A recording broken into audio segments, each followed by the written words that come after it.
DPW PKS Makassar di Jalan Insinyur Sutami, Makassar. Kedatangan perwakilan tim Dani Pemantau ini untuk mengambil formulir dalam rangka ikut penjaringan kepala daerah.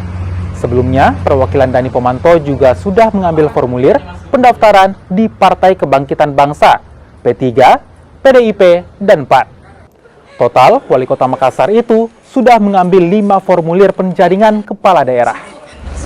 Alhamdulillah, terima kasih banyak pada tim Dani Pemantau untuk mengambil formulir di PKS. Ini adalah kehormatan khusus bagi kami.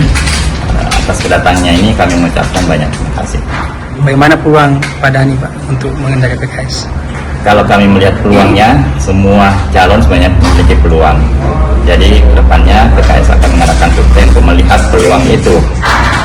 Dan peluang ini juga nantinya akan menjadi bagian daripada rekomendasi dari PKS.